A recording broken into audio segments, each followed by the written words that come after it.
Hi friends, मैं आकांक्षा GK with आकांक्षा में आपका स्वागत करती हूँ। फ्रेंड्स, आज हम एमपीपीएससी मेंस 2018 का भाग 20 पढ़ने वाले हैं। हम इसका सॉल्यूशन पढ़ रहे हैं, जिसमें हमने इतिहास पढ़ लिया है, भूगोल पढ़ लिया है, राजनीति पढ़ लिया है। मतलब पेपर फर्स्ट का फर्स्ट सेकंड पार्ट हम पूरा कर चुके हैं, सेकंड पेपर का फर्स्ट पार्ट पूरा कर चुके हैं। और आज इसका 6 नंबर की कंप्लीट होके एक मैं 15 नंबर वाला भी करा दूंगी। तो फिर तीन क्या होता है कि जो क्वेश्चन है, जैसे कि 6 नंबर वाले हैं, तो जो अथवा में भी आ रहे हैं वो भी मैं आपको करवा रही हूँ, इसलिए वीडियो थोड़ा सा लंबा हो जाता है। और 6 नंबर वाले कभी कभी तो हर क्वेश्चन के अथवा में आया है, तो मतलब 6 नंबर के भी 20 प्रश्न हो जाते हैं।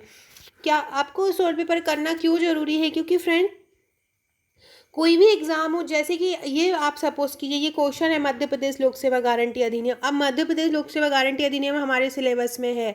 अब हमने इसके बारे में ये प्रावधान पढ़ लिया, एक में उसकी सजाएं आ गई हैं। तो अब हमारा ये सिलेबस में पढ़ के हमको ये पूरा जो लोक सेवा गारंटी अधिनियम ये टॉपिक तैयार हो गया है। अगर अब ये एग्ज़ाम में आता है तो हमको पता है कि हमने हमारे प्रीवियस ईयर्स में पढ़ा है, तो हम इसको सॉल्व कर पाएंगे। साथ ही फ्रेंड्स की मैं डिटेल दे देती हूँ आप। फ्रेंड, जो मेरे हैंड रिटन सॉल्व पेपर है पिछले 5 साल का, वो इस प्रकार की फाइल में आएगा। 8 फाइलें आपको आएंगी। 8 फाइलों में ये पूरा पेपर कवर रहेंगे। आपके 5 साल के पेपर रहेंगे। 5 पेपर जो रहेंगे, पाँचों पेपर फर्स्ट से 5 तक ये पूरे कवर रहेंगे। हैंड रिटन है पूरा, और करीब 1200-1300 पेजेस है इसमें। और 2,000 रुपये कुरियर सहित इसका चार्ज है, तो आप इसको ले सकते हैं अगर आप मेरा फुल पैकेज लेते हैं। ये फ्रेंड्स मेरे ग्रुप है पूरे। ये ग्रुप में जैसे ही आप मेरे नोट्स लेते हैं, आपको इन ग्रुप में जोड़ लिया जाएगा। ये 22 ग्रुप हैं with solve paper. In group में आपको टेस्ट सीरीज, रिवीजन आंसर्स दिए जाएंगे, तैयारी कराई जाएगी आपकी। अगर आप सॉफ्ट कॉपी लेते हैं, सॉफ्ट कॉपी 5200 रुपये की है, और अगर आप हार्ड कॉपी लेते हैं तो हार्ड कॉपी 8500 रुपये की है। इनमें आपको 21 ग्रुप फ्री मिलेंगे, प्लस टेस्ट सीरीज फ्री मिलेंगी। तो चलिए स्टार्ट करते हैं आज का हमारा पहला क्वेश्चन है, मध्य प्रदेश लोक सेवा गारंटी अधिनियम द्वारा दिए गए प्रावधानों का वर्णन करो। केवल 6 नंबर का है, तो 6 नंबर में जो पूछा है वही लिखना है। तो प्रावधान है तो प्रावधान करेंगे। सेवाएं निश्चित समय में लोगों को प्राप्त होंगी। संपूर्ण मध्य प्रदेश में 9 अक्टूबर 2010 को ये लागू हो गया था। व्यक्ति को सेवा प्रदान करने की इसमें गारंटी दी जाती है। व्यक्ति को चिन्हित सेवा प्रदान करने के लिए किसी की इच्छा पर निर्भर होने की आवश्यकता नहीं होगी। इसमें हर व्यक्ति को जो है सेवा की गारंटी दी जाती है। इसके लिए उसे किसी दूसरे पर निर्भर नहीं रहना होगा। सेवा प्राप्त करना प्रत्येक व्यक्ति का अधिकार होगा। पदाभिहित अधिकारी होंगे इसके धारा 3 के अधीन। इसमें जो अधिकारी होंगे जो इस बात का ध्यान रखेंगे, प्रथम अपीली अधिकारी द्वारा दिए अधिकतम समय की निश्चित समय सीमा माना गया। जो प्रथम अपीली अधिकारी, उसने आपको दे दिया कितने समय में आपको ये सेवाएं प्राप्त हो जाएंगी, उसने जो बोल दिया वो अधिकतम समय वही सीमा मानी जाएगी।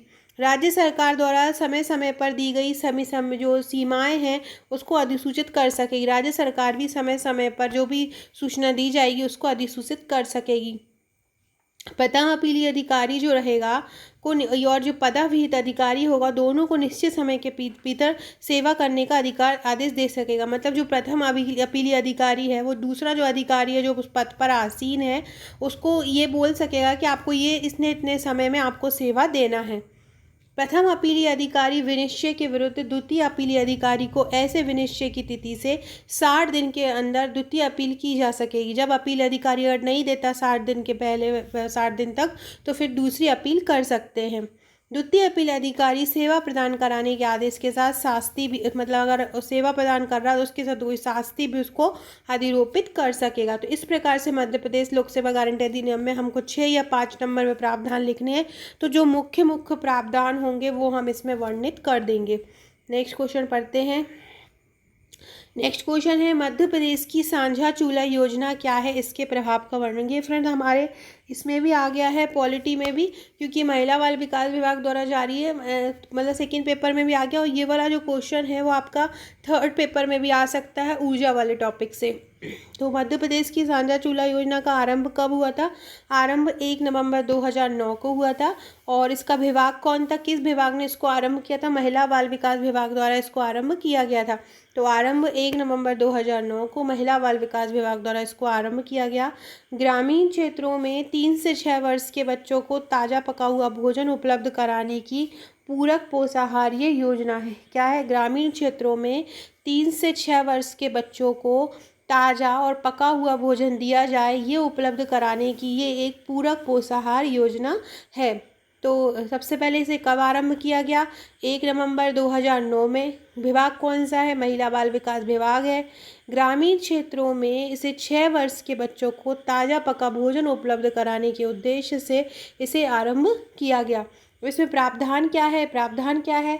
तो प्रावधान है गर्भवती महिला हैं, धात्री महिलाएं हैं, पूरक पोषण उपलब्ध कराना। क्या? गर्भवती महिलाओं को, धात्री महिलाओं को पूरक पोषण उपलब्ध कराना। दूसरा है भोजन तैयार करने की जो जिम्मेदारी है, इसमें प्रावधान क्या है? जो भोजन प्रदान किया जाएगा वो स्व सहायता समूह को किया जाएगा। भोजन प्राप्त करने की जिम्मेदारी किसको है? तो स्व सहायता समूह को है। और भोजन वितरण करने की जिम्मेदारी है आंगनवाड़ी कार्यकर्ता की। तो साझा चूल्हा योजना महिला बाल विकास द्वारा आरंभ हमने पहले कब की गई ये लिख लिया, किसके द्वारा की गई ये लिखा गया, फिर हमने इसके जो प्रावधान है वो लिखे गए। प्रावधान के बाद हमने इसका क्या लिखा? प्रभाव क्या होगा इसका प्रभाव? तो महिलाओं के स्वास्थ्य में सुधार होगा, कुपोषण में सुधार होगा और जागरूकता में वृद्धि होगी। साझा चूल्हा जो योजना है उसके कारण महिलाओं को क्या है कि ज़्यादा धुएं के पास नहीं बैठना पड़ेगा, तो उससे उनके स्वास्थ्य में सुधार होगा, अच्छा खाना मिलेगा तो कुपोषण में सुधार होगा और जागरूकता में वृद्धि होगी।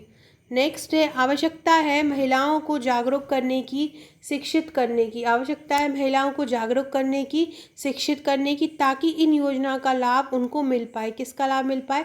ताकि इन योजनाओं का लाभ उनको मिल पाए और वे समझ पाए।